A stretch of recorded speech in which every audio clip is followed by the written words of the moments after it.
Eu acho que a gente pode aproveitar esse nosso momento, e eu tenho algumas perguntas já, né?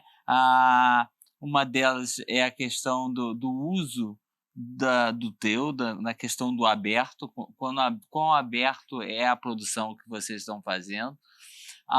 Queria te fazer uma pergunta sobre a resistência do sistema tradicional judiciário brasileiro em relação aos robozinhos.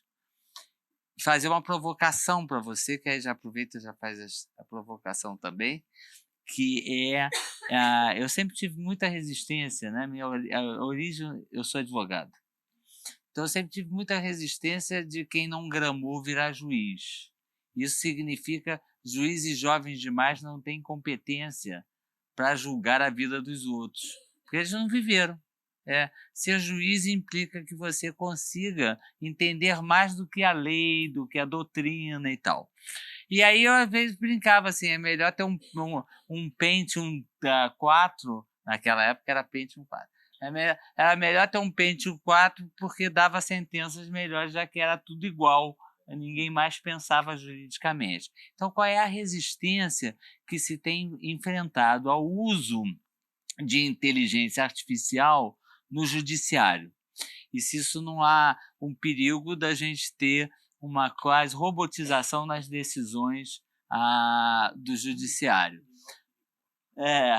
A segunda para o querido João, que é como é que as universidades, se esse projeto não poderia ser um projeto de mapeamento da competência digital das universidades, tanto faz pública ou privada, porque, na verdade, por exemplo, nós mesmos na UERJ íamos usar um questionário internacional que eu estou preferindo trabalhar com essa versão, que é a gente poder ver ano a ano o avanço da competência digital dos professores, dos alunos e dos técnicos administrativos. E aí você poder criar alguma coisa que vá mostrando em que a universidade deve investir para avançar. A gente já tinha conversado sobre isso e acho que seria uma contribuição muito legal de se poder montar isso. Queria que você falasse um pouquinho dessa possibilidade. E o Jussiano, um pouco das dificuldades, Jussiano, que nós ainda temos a enfrentar para fazer a questão da formação integrada e internacional, né? A gente ainda tem uma discussão burocrática, como é que vai ser feito, o mundo está aí numa rapidez enorme, o meu aluno vai para lá, faz um curso, já volta para cá e já está trabalhando, e a gente às vezes leva 2 anos na discussão de como é que vai aprovar o diploma, e eu vou te confessar que às vezes eu fico extremamente frustrado quando um aluno, ao invés de se preocupar com a sua produção acadêmica, se preocupa como é que ele vai reconhecer o seu diploma. Porque isso daí, para mim, é de uma mediocrização, né? Porque a coisa mais importante é o que ele constrói de conhecimento. E aí ele chega depois, ele já está preocupado com o diploma. Então, cada um tem perguntinhas. Itamir começando, aquele que eu tinha esquecido, ali sentado. Uma excelente pergunta, professor Cal. Acho que tá bem na linha mesmo de quando se trabalha em inovação, né? A gente vem trabalhando em inovação por meio dessas residências, e trabalhar inovação é um processo contínuo, né? Ou seja, você trabalhar um pneu, você trabalhar o motor, mas você trabalhar também um condutor, né? Que é a peça fundamental para que esse processo ele ou tenha sucesso ou ele fracasse. Quando a gente começa a trabalhar coisas como IA no judiciário, que é um órgão bem tradicionalista, né? Basta a gente ver as decisões, a organização, né, do próprio judiciário, a gente começa a perceber que realmente existia uma resistência natural, né? Ou seja, a crença daquilo dali, né? Parece que essa força da tecnologia ela vem mudando muita coisa, quebrando muito paradigma, e é verdade. Por exemplo, quando a gente começou, tinha muito quando a gente ia para as reuniões, tentava definir alguma coisa como esse tipo, o pessoal dizia, olha, mas não tem como fazer isso, né? Isso é impossível, né? Ou seja, meu intelecto é o que eu preciso aqui, né? Não tem como alguém... E aí, depois dos primeiros resultados, isso vem mudando. Por quê? Porque as pessoas começaram a dizer, eita, esse negócio realmente funciona, né? isso aí mostrou alguma coisa, então a gente tem quebrando paradigma. A tecnologia, ela é assim, né? Ou seja, a gente está mudando modelos, como, por exemplo, a computação móvel hoje, ela está no dia a dia da gente, né? Se a gente perceber, tempos atrás, os modelos de negócio das operadoras de telefonia, elas foram impactados pela tecnologia. Hoje não se cobra mais 50 centavos por SMS, quando era há 10 anos atrás, né? A ligação hoje é de graça, né? Então, o grande chamativo da propaganda hoje de uma operação, uma operadora móvel é internet, né? Então, essa resistência a gente vem quebrando e a tecnologia ela vai impulsionando esse processo, porque ela é uma força, né? Os dados são uma força, né? A tecnologia é uma força. Então, nessa resistência, depois dos primeiros resultados, realmente a gente começou a ver que a quebra, ou seja, os condutores, os juízes que estavam ali, eles começam a acreditar e ver que aquilo ali... E aí já começa um processo inverso, que é o medo da IA, né? O medo da robotização, o medo do juiz, o do advogado robô. E olha que já tem uma série de técnicas e algoritmos que já estão sendo trabalhados nesse sentido, tá? Mas isso depende muito bem dos dados. Sem um bom trabalho nos dados, não tem como trabalhar a IA. Então, os dados é a grande importância é o grande petróleo desse novo século, né? Então, nesse processo todo, a gente trabalhou a resistência usando tecnologia e trabalhando inovação no processo gradativo. Então, obrigado, excelente pergunta. Aí tinha passado para o João matar as tuas questões, para depois abrirmos aqui para cá. É importante dizer inicialmente que tem vários outros modelos além desses, né? Por exemplo, tem os modelos da Unesco para tecnologias, tem o modelo do ISTE nos Estados Unidos, né? A gente acabou escolhendo esse, e aí eu até queria fazer um rápido depoimento pessoal, porque isso foi falado muito aqui no seminário, porque eu fiquei absolutamente impressionado como isso é produzido lá a várias mãos na União Europeia, né? E até esse contato que a gente tem com a Andrea facilita. Eu tinha ido para Portugal muitas vezes, mas fui agora mais recentemente e fiquei absolutamente impressionado como eles hoje são cidadãos de um mundo globalizado na Europa, né? Quer dizer, não tem um projeto que começa que morre lá em Portugal. Quer dizer, já está pensando na Finlândia, já está pensando na outra coisa, já está pensando na China. Eles têm tido trabalhos muito grandes com a China, além dos países de língua portuguesa. Então, como esses relatórios são produzidos na Europa, nós acabamos escolhendo esses para trabalhar um pouquinho, até para entender um pouco esse funcionamento, né? Como é que eles conseguem fazer um relatório válido para 20, 30 países, né? Uma coisa impressionante. Não existe um relatório, aquele das organizações, ele é mais para escolas do que para universidades. Talvez tenha que ser adaptado, e eu vou aprender isso agora quando a gente for mexer com essa minha aluna, né, que a gente vai mergulhar um pouquinho, né. Existe, o de professores é para professor universitário, então eu acho que tem um espaço que você falou, tem um espaço para adaptá-los e pensar um para a universidade, eu acho que é perfeito, que como já foi feito para a escola, né, que é para avaliar a competência digital da instituição como um todo e depois você ficar medindo durante um período. A lógica seria o seguinte, como você já tem a competência dos professores e na universidade os professores, alunos e funcionários que compõem a universidade, se você tem o perfil de um, do outro e do outro, você tem condição de dizer qual é o perfil da instituição, né? Eu acho que é ótimo. São documentos em produção, né? Então, por exemplo, a gente está falando de inteligência artificial. Como é que funciona lá o lugar que a Andrea trabalha, né? Eles primeiro pescam tendências. Então, eles fizeram um relatório sobre inteligência artificial, educação, sobre microlearning, sobre blockchain. Assim, quando eles percebem que aquilo ganhou que o de inteligência artificial deve caminhar assim, aí vira um framework. Aí vira realmente um referencial teórico, e aí eles produzem um relatório como um framework. O framework que tem são os que eu mostrei, mas é a tendência que tenham de inteligência artificial, que tenham de outras coisas. Então a tendência que tenham de instituição superior também, eu acho que é perfeito o seu comentário.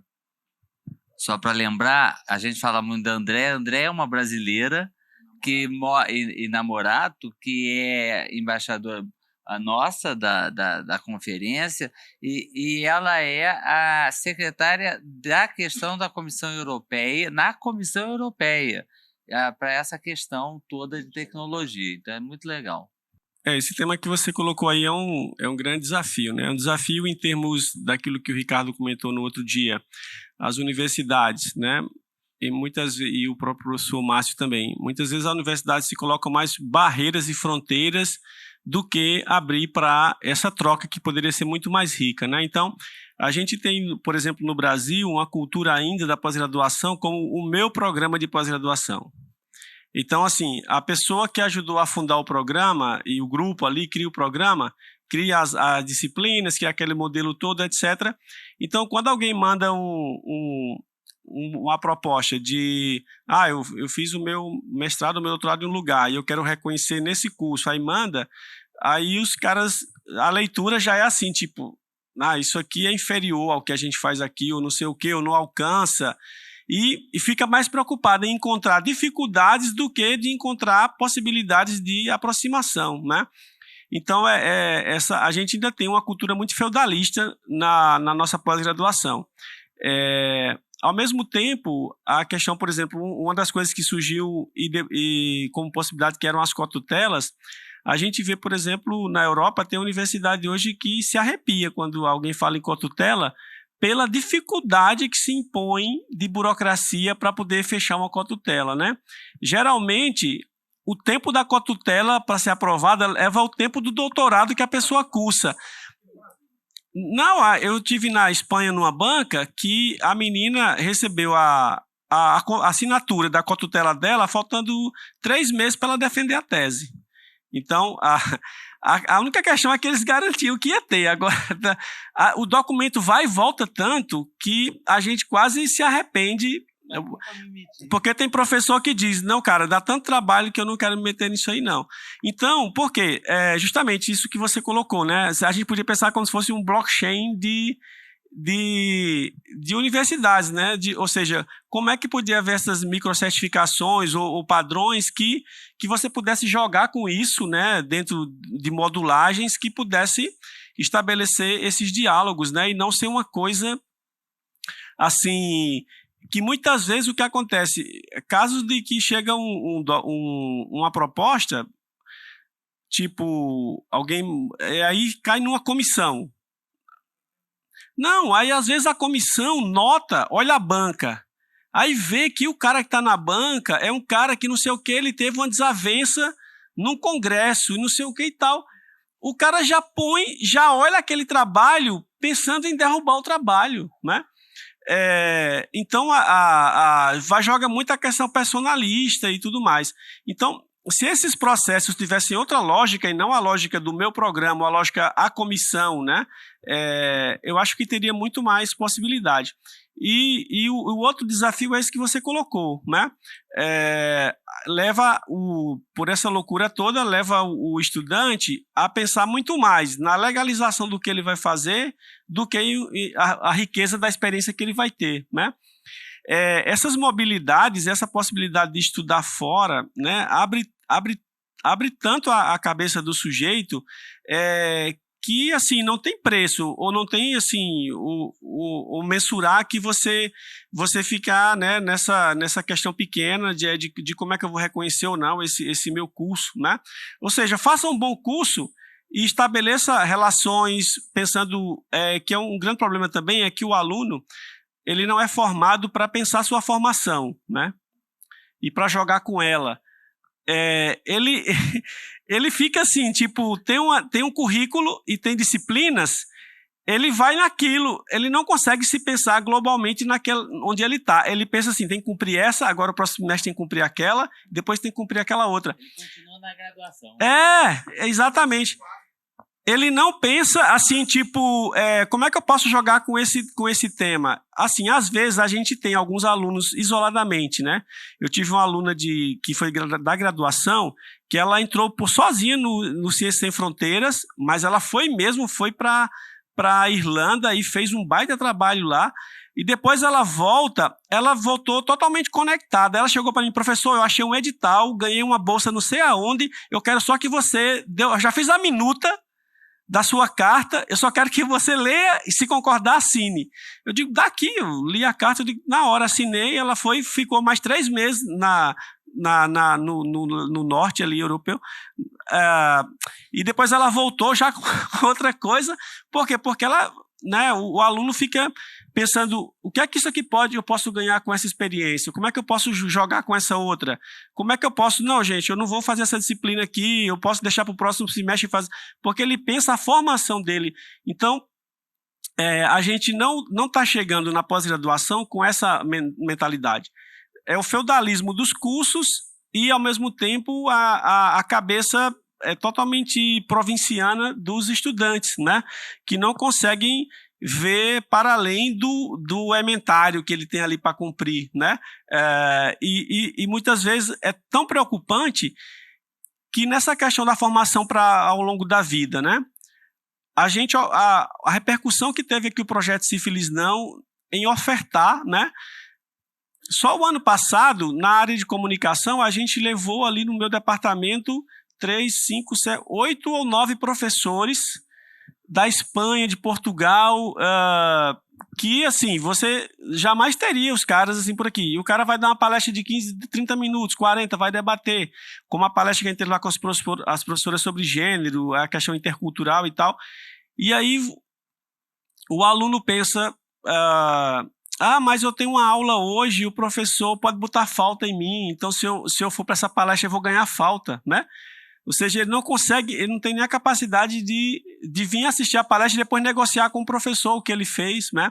Então, essa preocupação muito pequena, provinciana. Então, esse é um desafio, porque a gente também tem que começar a pensar como trabalhar com os estudantes para libertar eles dessas correntes e ver se eles expandem, né, a cabeça. E assim, eu fico muito feliz com a experiência do Laís, como a gente tem, em muitos casos, né, conseguido, né, fazer com que esses sujeitos... E aí a importância dos grupos de pesquisa, das bases, dos projetos, né, de que você consiga colocar essa cultura, né, de trabalhar essa cultura com uma cultura que pensa o aprendizado na pós-graduação não como uma coisa de cumprir determinada matriz curricular, mas de você construir a sua rede de aprendizados, né, de construir o seu mapa, né, o seu mapa de estudos. E aí a gente tem que mexer com os dois lados, né, com a lógica da pós-graduação e com a lógica que os estudantes entram, né, porque com a cultura já tão acumulada, eles já entram assim, para jogar aquele jogo. E aí eu joguei o jogo, deu certo, né? Então não pensam essa dimensão como... Não, isso aqui é porque a garganta tá seca, mulher. Essa já fica lá. Então, é esse desafio que a gente tem que estar enfrentando aqui na nossa universidade e esse intercâmbio também com outras universidades, com as experiências que vocês trazem lá do Rio de Janeiro, com as trocas que a gente tem feito com Portugal, tem sido bastante interessante para a gente se repensar também, né? Mas aí eu acho que tem alguns pontos, eu vou pegar a fala de todo mundo, mas eu vou começar pelo Ciências Sem Fronteiras, porque eu sou um apaixonado pelo Ciências Sem Fronteiras, mas eu vou mostrar o quanto as universidades não compreenderam o programa, né, nem a importância dele para o país. As universidades públicas, que eram a que mais foram beneficiadas. Então, o programa Ciências Sem Fronteiras, o papel principal dele era permitir um processo de intercâmbio educacional para 400 mil estudantes. Cada estudante, $80 mil. 400 mil vezes $80 mil dá alguns bilhões de reais, né?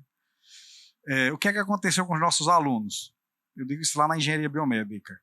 Os alunos vinham, pagavam a disciplina em algum lugar, é a mesma coisa para todos os departamentos, não tem diferença nenhuma, por IMD, para todo mundo é a mesma coisa. Então, dependendo do professor que ia avaliar o aproveitamento das disciplinas desses alunos fora do Brasil, ele negava. Então, parte do que os alunos fizeram fora do Brasil não serviu. Ou seja, então por que a gente mandou o camarada para lá? Por que as universidades foram signatárias disso? Se quando o aluno retornou, ele não aproveitou. Entendeu? Então, assim, eu sou muito crítico com relação ao programa, a esse programa nesse sentido. Então, não foram feitas as pactuações necessárias. Por o aluno ir, primeiro ele teria que ter, quando chegasse no Brasil, teria que ter um trabalho civil obrigatório de retorno. Não teve. Segunda coisa, as universidades também não tiveram compromisso em pegar o que o aluno fez e integralizar no currículo dele automaticamente. Aí o pessoal diz, não, mas é porque esse aluno foi lá e fez um curso de fotografia na universidade. Que bom que ele foi além da engenharia biomédica. Quem disse que curso de fotografia na engenharia biomédica não tem importância? Eu mostro para os meus alunos todos os dias. Nadine foi minha aluna, disse, olha, a arte tem tudo a ver com engenharia biomédica, tudo. Porque você chega lá no Laboratório de Inovação Tecnológica em Saúde, tem um pessoal de artes trabalhando lá. Mas quem é que vai produzir cursos como o que a gente está colocando para o coronavírus em grande escala?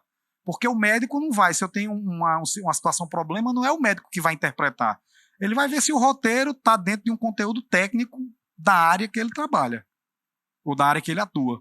Mas quem vai interpretar é um profissional da área de artes, ou um estudante dessa área de teatro. E as fotografias, super importantes. Tudo que a gente faz, a gente registra, documenta, né? E um bom engenheiro, um bom relatório, uma das coisas que ele tem que fazer é um bom registro documental. E documentação hoje, você precisa de fotografia, então tem tudo a ver, é só você saber ligar as coisas. O Mohan falava isso aí toda hora, que os conhecimentos todos estão integrados, né? Então, nós não temos a cultura de reconhecer e nem de... Por quê, Jussiana? E por várias questões, né? Primeiro, tanto no setor público quanto no privado, o privado ele vê a educação como um negócio desde o início. Mas a gente ainda não entende, nem no público nem no privado, a importância da educação para o desenvolvimento econômico do país. Então é por isso que a gente faz um evento, por exemplo, como esse aqui, a gente não tem todos os nossos alunos aqui. Por exemplo, deveria ter. A adesão massiva, nem do IMD, não tem um professor do IMD falando aqui, não tem. Só tem um professor. Nem da comunicação e alguns do Laboratório de Inovação Tecnológica em Saúde estão aqui hoje. Por quê? Porque nós não temos essa cultura. Nossa cultura ela é curricular. E não é da graduação. O aluno da pós-graduação está igual ao da graduação. Ele não está. Ele está igual ao aluno do ensino médio. Entendeu? Então a cultura é do ensino médio. Então ele vem para o ensino superior repetindo o que tem no ensino médio, que também é muito ruim. Entendeu? Mas eu não vou entrar nessa discussão aqui porque é uma outra discussão. Se a gente pegar as melhores escolas privadas brasileiras, elas são piores do que as escolas públicas europeias. Entendeu? Porque o modelo que a gente tem de formação é de caixa. Eu boto o aluno dentro de uma caixa, então se eu criei o aluno dessa cultura, como é que eu vou mudar ele no ensino superior? Não tem como. Ele quer fazer disciplina e depois ir para casa. Ele não acha que a formação dele é vivenciar o ambiente acadêmico. Então esse é um desafio que a gente tem que pautar na universidade, e quem tem que pautar isso são os professores junto com os alunos. É os alunos que têm que dizer, olha, eu não quero mais esse formato de aula que eu fico 60 horas na sala de aula. Será que precisa o professor ficar 60 horas hoje na sala de aula? Ele poderia ter parte das atividades deles obrigatórias aqui, ó, em outros eventos. Isso é em todos os lugares do mundo. Mas olha, só queria parabenizar a mesa. As discussões são muito boas, né? Bem em forma de síntese, esse projeto que você desenvolve aqui é muito bom. Acho que, puxando a fala do Ricardo, a gente tem que pensar realmente como a gente vai trabalhar a inovação no Brasil, né? Nós tivemos um debate, acho que umas 2 semanas atrás, Ricardo, sobre a questão da produção científica e a inovação no Brasil. Hoje está caindo, né? Por quê? A gente às vezes teoriza muito, traz trabalhos muito no plano, é interessante também, mas na hora de você ter resultado concreto, onde você pode, por exemplo, em relação ao coronavírus agora, o que podemos fazer, muitas vezes a gente não tem. E eu vejo porque eu saio de uma região onde o agronegócio domina, e a gente vê muito isso, né? A gente exporta grão, falei um pouquinho ontem, né? Exporta o grão do café e você depois paga 10, 20, 30, 40 vezes mais caro do que, obviamente, teria se você produzisse dentro do Brasil, né? Então, acho que o projeto ele é muito interessante. E eu queria só ouvir depois um comentário. Essa experiência que vocês têm, vocês pensaram fazer ela um pouco mediada pela tecnologia? Porque eu imagino que você tem a questão prática, né? O aluno tem que aprender, ele tem que, né, desenvolver, mas é a formação em serviço, né? Isso é muito bacana. Você está aprendendo, está aplicando no dia a dia, né? Mas às vezes algumas pessoas, né, que talvez pudessem também ter o acesso a esse conhecimento, talvez na própria empresa, talvez, né? Aí é só uma pergunta que fica para reflexão, né? As competências, professor, achei muito interessante a revisão sistemática, o estudo, né, os modelos, né? E também de acordo com o CAO, acho que a gente precisa fazer, né, esse levantamento, talvez fazer uma framework nossa, porque esses resultados são muito bons, até para a gente entender o que está acontecendo, né? E esses levantamentos eles podem contribuir, sobretudo, para a nossa Exatamente, isso é muito interessante. Quanto à internacionalização também, eu acho que ele pode vir nesse contexto, até para a gente poder ver o que está acontecendo lá fora, o que a gente está acontecendo dentro do Brasil, né? E também fica uma provocação para a mesa. O professor falou sobre a internacionalização, eu acredito muito que a gente precise de ampliar isso, como você diz, né? Tentar ver se a gente consegue fazer a nossa pesquisa, a contribuição que a gente tem nas nossas bancas, nas nossas avaliações, trazendo gente de fora também, para não ficar uma coisa muito, né, muito fechada. E aí também eu trago a provocação para a mesa, né, que vai responder, sobre como é que vocês estão vendo essa questão do reconhecimento de microcréditos, né? Matar teve lá fora agora recentemente, e é um movimento que a gente vê que ele está saindo na Europa em forma de redes, de reconhecimento, de validação de estudos, né? Mas eu sinto que aqui no Brasil isso tem acontecido, mas de maneira muito discreta, muito mais no âmbito profissional, não formal, do que no, né? Hoje mesmo tivemos uma discussão por e-mail com o pessoal da UAJ, e lá na UAJ eles reconhecem microcréditos. Você faz uma disciplina, e a UAJ é pública, mas no Japão você tem uma outra configuração, né? Então se reconhece muito o que se faz, né? Em outro lugar, né? Não precisa de um tratado todo. Parece que culturalmente alguns países aí para fora já tem mais isso arraigado. Aí fica essa provocação, como é que vocês estão vendo esse movimento de reconhecer o que está sendo feito fora, né? E a gente otimizar mais o aproveitar do conhecimento, independente de onde, né? A gente fala, o lema do ICDE fala, onde quer que você esteja, né? Então, são só essas provocações aí para a mesa e parabéns pelos trabalhos. Agora eu vou passar, a mesa vai organizar as respostas e o senhor terá o seu momento de falar, candidato. Então vamos começar pelo Itamir. A gente não conseguiu ainda pensar como fazer isso EAD, como provocar esse processo de uma maneira à distância, né? Ou mediar isso por tecnologia. Confesso realmente que eu não sei a resposta, mas seria algo que seria bem interessante de trabalhar em conjunto e tentar ver um melhor modelo, né? Testar esse modelo para que a gente pudesse sair com algo inovador. Porque realmente, se a gente conseguisse algo nesse nível, aí a gente teria uma amplitude nacional e internacional, com certeza. Ajudar a fazer essa experiência. Vamos passar aqui para o João, né? Aí na sequência eu vou rapidamente falar e passo para o Luciano. Deixa um pouquinho de tempo para ele falar isso. Você sabe que no congresso do ICDE uma coisa que me chamou bastante atenção foram 3 temas, e na verdade eles se ligam muito, e é o que está na sua pergunta, que é primeiro reconhecimento de aprendizagem prévia, né?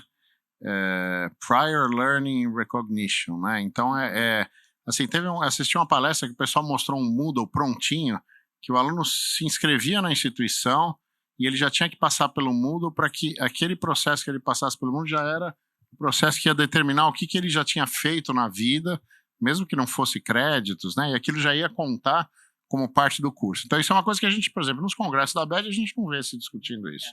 Né? Não vê porque não tem no país essa cultura, primeiro. Segundo, a questão da microacreditação. Mas aí, o que tem de diferente? Tem a ver com a questão da aprendizagem informal. Quer dizer, eu dancei balé em um determinado lugar, eu vou contar aquilo lá como um crédito no meu crédito genérico. Né? Nós também não temos essa cultura aqui.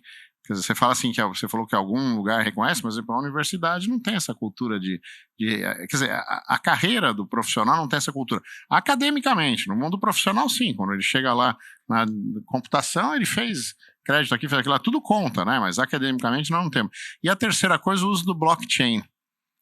Porque o blockchain acaba facilitando essa questão da microcredencial. Porque a microcredencial é difícil você organizar, né? Então, essas 3 coisas, elas se comunicam, eram temas bastante presentes. Você pega o programa do coisa, e é uma coisa que nós não vemos aqui nos congressos. Então, a importância disso foi falado muito, o Ricardo falou muito, a importância da gente estar internacionalização, ir para eventos, por exemplo, é isso, que parece que a gente está ligado, a gente tem essa sensação que na internet nós estamos ligados, você vai para um evento como o DCD, você vê que 3, 4 temas principais não são discutidos nos congressos de educação à distância no Brasil. É porque é uma questão cultural, a gente está vivendo uma outra coisa, né?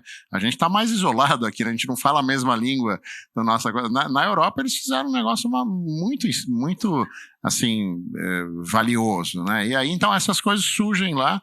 E aí acho que então responde nesse sentido, né? A gente ainda não tem uma cultura de reconhecer aprendizagem prévia, de academicamente considerar microcredencial e muito menos tecnológica, né, ainda para fazer isso, né? Eu vou 30 segundos, né? 30 segundos. Na questão da microcertificação e do reconhecimento profissional, ou a gente vai fazer isso na área de tecnologia, ou a gente vai deixar que a Microsoft, a Apple e a Google, o Google e a Amazon vão fazer, porque ela tem os profissionais que ela quer. Minha sensação da experiência do IMD com as residências é uma resistência ao que está acontecendo aí no mercado, porque senão o próprio fornecedor do serviço vai formar o trabalhador e vai dar um selo para ele. Ele é acreditado para trabalhar com o Apple. Ninguém está preocupado se a universidade vai fazer, não vai fazer. Ele vai fazer o mercado dele. Mas como é que faz com as outras profissões? Até quando a gente vai resistir a isso? Então, eu acho que isso junta um pouco o que o João está falando, dessa nossa resistência de entender sobre as microcertificações. Aí, no primeiro dia eu falei um pouco da experiência do Banco de Competências da China, né, em que você joga lá e a inteligência artificial junta aquilo tudo e dá um certificado específico para você, reconhecendo o que você traz na sua vida. Será que a gente vai continuar negando? E talvez, Ricardo, uma oportunidade que a gente tenha é que a partir do ano que vem as universidades são obrigadas a curricularizar 10% da extensão. É obrigatório. Este auditório não estaria assim se nós estivéssemos já com isso sendo implementado. Na UERJ, nós já estamos passando um processo de ensinar os professores sobre a importância disso, para não virar uma farsa. O reitor, no dia da posse dele, eu não vou admitir uma curricularização da extensão como farsa de 10%, cortando aula. Então, o aluno tem que aproveitar essa oportunidade para fazer o seu Lego, buscar coisas que possam incrementar a sua formação. Tem que ser dentro da universidade para ser fora.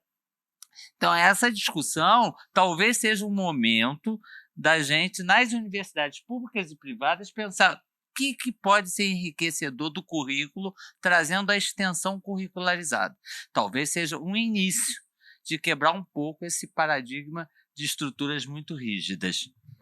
Só vou fazer um comentário muito rápido. Uma das coisas que mais me impressionou no Congresso, a coisa que mais me impressionou no Congresso do CDE, é em várias sessões, e mesmo naquelas sessões grandes professores, pessoas lá do ICD e tal, refletindo com uma angústia sobre qual ia ser o papel da universidade nesse novo cenário de microacreditação, de educação à distância, de parceria pública-privada, empresa. Um pouco a reflexão que o Ricardo fez aqui, mas num nível, eu senti uma angústia no evento. Assim, será, quer dizer, nós estamos... o que vai sobrar para a gente? Então, eu acho que a oportunidade que nós temos no evento do ICDE do ano que vem é trazer essas discussões que ainda não estão tão arraigadas aqui, mas estão fora, e aí trazer para cá, quer dizer, para as pessoas que estão aqui no Brasil, quando elas participarem, elas perceberem, né? Porque realmente é um nível de conversa diferente do que a gente tem. A gente tem, assim, algumas pessoas falando, mas a gente está numa zona de conforto, né? E lá eu percebi que eles estão apavorados. E pessoas, os próprios organizadores do CDE lá, dizendo, o que vai sobrar para a gente, né? A gente vai passar agora para o Luciano. A gente vai passar agora para o Luciano, mas nós vamos acrescentar o seguinte: faça um desafio para a ABED e para a Unirede. Nós vamos ter o congresso da ABED no primeiro semestre, a Unirede com o Exude possivelmente junto.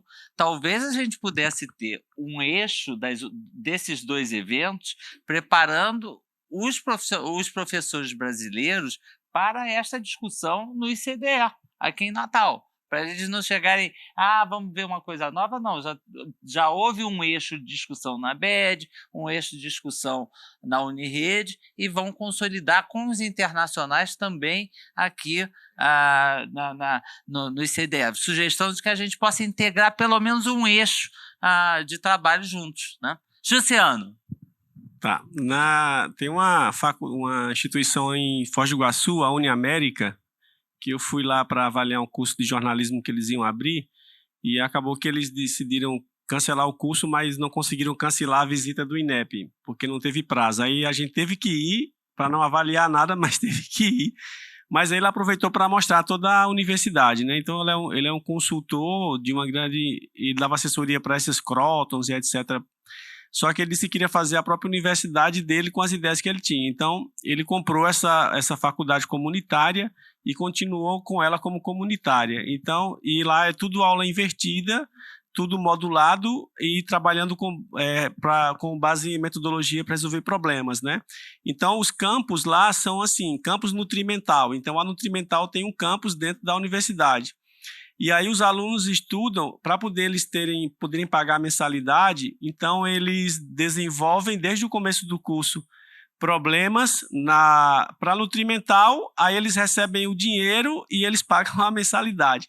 Então, eles estão trazendo, eles têm uma parceria grande também com a Itaipu Nacional, né?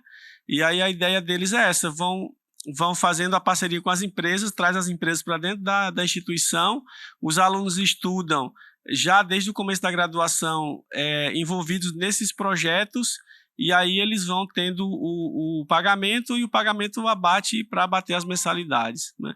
E as disciplinas são todas modulares, né? São é totalmente um Lego, né?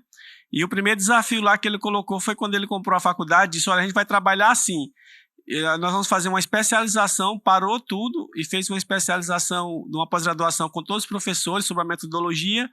E aí, no final, o professor dizia se ele queria continuar na faculdade com aquele estilo de aula ou se ele queria pedir demissão, né? E aí foi tudo isso, trabalhando em cima de problemas. As salas são todas, né, salas invertidas, e trouxeram as empresas para dentro para poder desenvolver e os alunos terem, né, o próprio financiamento. Então ele estuda, trabalha e paga a faculdade dentro da própria faculdade para ela continuar sendo comunitária, né? Então ele abate. Então é uma experiência bem interessante, né, de como se desenvolve essa. E aí o problema deles é quando assim, um aluno tem que sair da faculdade, porque é para montar o quebra-cabeça para dizer como é que todos aqueles microcréditos se transformam em disciplinas para apresentar para outra universidade, né? Então eles disseram que o desafio deles era justamente esse movimento, né? Então eu acho que é uma perspectiva interessante, né? De como é um pouco isso que vocês fazem aqui dessa imersão com as empresas, né? Do judiciário e tudo para a tecnologia, só que isso desde o começo da graduação, né? O aluno já entra, faz parte da matriz curricular dele, né? Toda modulada. Então acho que é uma experiência interessante para se pensar, né? Em termos dessa aproximação também da universidade pública ou da privada, pensando em inovação e pensando em desenvolvimento, né? Porque aí o próprio aluno se financia trabalhando dentro da universidade, trabalhando para desenvolver os projetos, porque é tudo em cima dos desafios que são colocados, e ele é remunerado, a faculdade tem o seu caixa e o aluno também tem o trabalho, né? Então, acho que é uma questão interessante. Quando eu conheci lá a experiência, eu achei muito interessante o modo como eles estavam trabalhando, a Uniamérica. A gente vai encerrar, mas só para lembrar, boa sugestão, mas isto é uma colocação para o ensino superior do Brevet Technicien Supérieur, que é um curso de técnico de nível superior francês, que ele só é aberto se há parceria com a indústria. Então, se você define um curso, tem que ter uma parceria da indústria, porque a grande parte do que o aluno vai fazer é dentro da indústria e não dentro da escola. Ele só vai à escola quase para os momentos em que ele faz defesa do seu projeto. O resto é dentro da escola. São 70% na empresa, qualquer empresa, pode ser a universidade, pode ser um hospital e tal, mas é no serviço, desenvolvendo através de de problemas locais. Então, acho que o mundo está avançando para essa coisa, acho que temos uma oportunidade de discutir no ICDE 2021, a gente vai ter alguns grupos de trabalho no próprio site do ICDE 2021, que nós vamos ter grupos de discussão para a gente chegar maduros na conferência, mas também convido você e Alexandre para a gente estar pensando pelo menos um eixo em que a gente discuta a microcertificação e tal. E não ficar sem terminar, porque temos ainda, eu vou deixar a gente chegar até as 9h30, já que já estamos aqui, né? 9h21, né? Então... Bom, eu acho que as provocações já foram feitas, né? Mas o próprio nome do seminário está colocando isso, e eu acho que não dá para sair daqui sem esse compromisso mesmo de no ICDE trabalhar. Agora, não dá para discutir essa mudança de mentalidade, de como formar, pensando em outras perspectivas, sem trazer os setores da universidade para discutir. Porque, assim, também é muito complexo dizer assim, isso pode ser feito e de que forma? A gente trabalha numa instituição que é muito burocrática, isso já foi dito aqui. Então, existem colegiados, eu participei 4 anos da comissão de pós-graduação dessa instituição. E a gente recebia processos e mais processos de revalidação de diploma, né?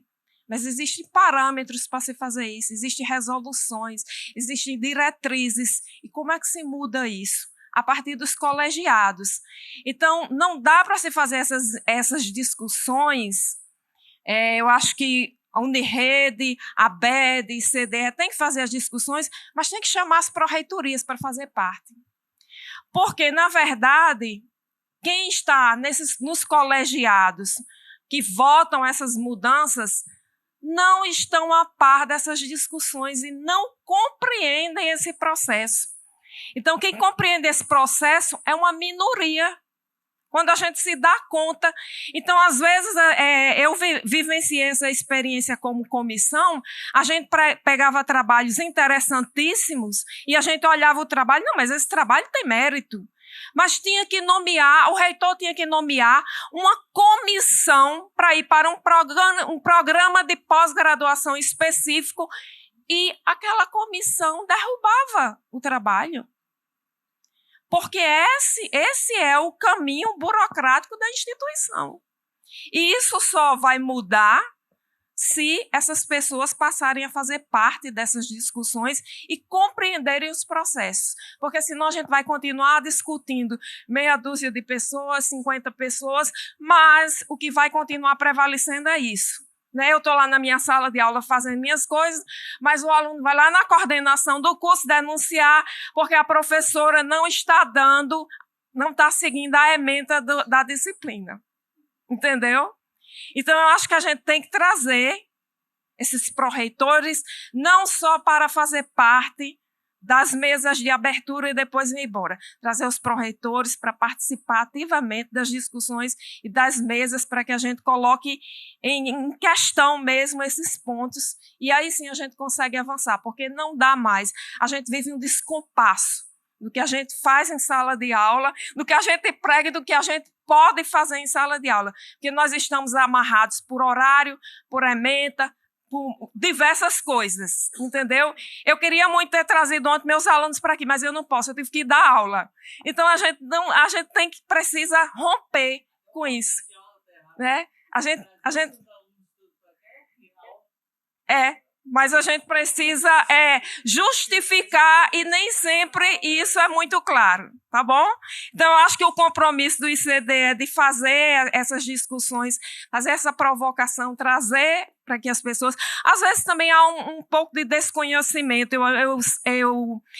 Quando a gente iniciou a educação à distância aqui na instituição, as pessoas não conheciam. A gente tinha que ir o tempo todo, Carmen está aqui, para as pró-reitorias explicar os projetos, porque eles não passavam. Todas as instâncias eram derrubadas. Para a gente explicar como é que funciona. Quando eu cheguei aqui, a gente tem que depender alguns detalhes. Os dois nossos de especialização. Bom, então é isso. Obrigada. Um compromisso, já que você provocou essa ideia, o compromisso que a gente vai ter é convidar as universidades a ter os seus órgãos decisores e consultivos com assento nas discussões do ICDE, né? Para que eles saibam o que o mundo está discutindo nessas questões. Acho que você coloca questões que são importantes do próprio conceito de autonomia. Será que o que nós estamos chamando de autonomia não é prisão interna? Isso me revolta muito, porque a autonomia universitária não é a autonomia da universidade. Ela é resultado da autonomia do pensamento dos professores. Porque os professores universitários se juntaram para enfrentar a Igreja Católica, que não os deixava professar os seus próprios pensamentos. Então elas se juntam, e a essa autonomia dos professores é que é a autonomia que deriva a autonomia universitária. Nós estamos transformando a autonomia universitária numa soberania dos órgãos da universidade. Você traz uma questão que é maior do que a participação dos pró-reitores. É o conceito de autonomia sem ser soberania de órgãos que mudam regras, que não ouvem a comunidade. Isso não é aqui, é no Brasil inteiro, né? São